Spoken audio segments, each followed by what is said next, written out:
ہمارے باپ دادا بادل کے نیچے تھے اور سب کے سب سمندر میں سے گزرے، اور سب نے اس بادل اور سمندر میں موسیٰ کا بپتسمہ لیا، اور سب نے ایک ہی روحانی خوراک کھائی، جو میں بتا رہا تھا، اور سب نے ایک ہی روحانی پانی پیا، کیونکہ وہ اس روحانی چٹان میں سے پیتے تھے جو ان کے ساتھ ساتھ چلتی تھی، اور وہ چٹان مسیح تھا۔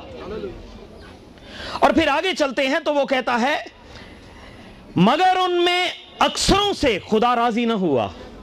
وہ لوگ ان تمام معجزات کے گواہ تھے، تمام معجزات اور بڑے کام ان کے ساتھ ہوئے، خدا ان کے ساتھ ساتھ چلتا رہا، رہنمائی کرتا رہا۔ تمام دنیا میں، پوری دنیا میں ایک ہی قوم تھی، بنی اسرائیل، جس کے ساتھ ساتھ خدا چلتا رہا اور جس کے آگے آگے چلتا رہا اور جس کے بارے میں خدا غیرت رکھتا تھا۔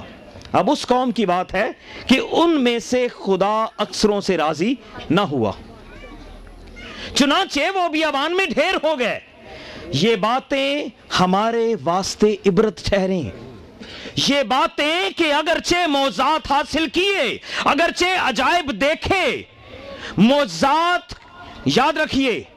میں آپ کو ایک بات بتا کر جا رہا ہوں، میں خدا کا شکر ادا کرتا ہوں کہ ملتان میں آپ لوگوں کے درمیان میں یہاں پر آیا ہوں، اور میرے دل میں جو بات ہے میں امید کرتا ہوں خداوند کی مرضی سے میں کر کے ہی جاتا ہوں کہ آپ یاد رکھیے، معجزات روحانیت کا نشان ہرگز ضروری طور پر نہیں ہو سکتے۔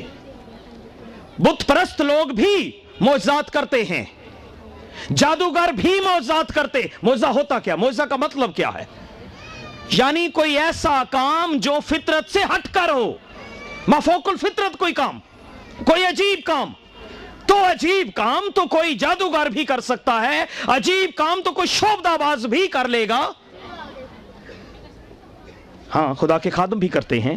میں ان سب کی قدر کرتا ہوں جو معجزات کے لیے استعمال ہوتے ہیں، کیونکہ یہ بائبل میں روح القدس کی نعمت ہے۔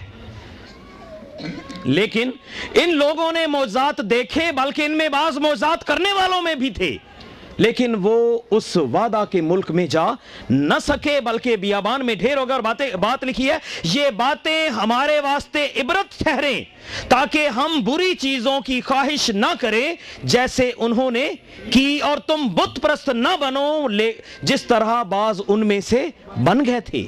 اور جو بات میں آخری زمانے کی کرنے والا تھا، 11ویں آیت، یہ باتیں ان پر عبرت کے لیے واقع ہوئی اور ہم آخری زمانہ والوں کے لیے نصیحت کے واسطے لکھی گئی۔ اچھا، یہ باتیں جو تھی پولس رسول جب یہ بیان کر رہا ہے تو یہ آج سے کہیں پہلے کی بات ہے، پیشتر کی بات ہے، اور آج ہم اسے تقریباً اگر 2000 سال کے بعد اس بات کو پڑھتے ہیں تو ہم کتنا آخری زمانہ کے قریب آ چکے ہیں، ٹھیک ہے نا؟ ہم زیادہ قریب ہیں، ہم زیادہ آخری زمانہ کے پاس آ چکے ہیں، اور اس آخری زمانہ کے لوگوں کے واسطے یہ باتیں عبرت ٹھہریں۔ کرنتھیوں کا خط اس کا 7واں باب اور 7ویں باب کی 10ویں آیت یوں کہتی ہے، کچھ حوالہ جات ہیں وہ میں پڑھوں گا اور یہ مضمون کوشش کروں گا ہمارے سامنے واضح ہو سکے۔ معذرت، یہ 10واں باب اور 7ویں آیت ہے، 10واں باب اور 7ویں آیت کہ بائبل ابھی یہ ایک کلام کا ایک حکم ہے کہ تم بت پرست نہ بنو۔ اچھا، یہ بت پرستی ہم تو کبھی سجدے نہیں کرتے، بعض ویسے ہمارے غیر اقوام کے لوگ یہ سمجھتے ہیں کہ ہم بتوں کو پوجنے والی قوم ہیں، ہمارے چرچز میں بت رکھے ہوتے ہیں، ہمارے چرچز میں، ہماری عبادت گاہوں میں بت بنے ہیں، اور ویسے اگر کہا جائے تو کہیں کہیں ہے بھی، لیکن اس کا یہ مطلب نہیں ہے کہ مسیحی قوم یا مسیحی قوم کو جو دیا گیا خدا کا کلام ہے وہ بت پرستی کی طرف ہمیں راغب کرتا ہے۔ یہ لوگوں کی اپنی انڈرسٹینڈنگ ہے، یہ ان کی اپنی غلطی ہے۔ کلام بت پرستی سے بھاگنے کی بات کرتا ہے، خدا کے لوگ بت پرستی نہیں کرتے۔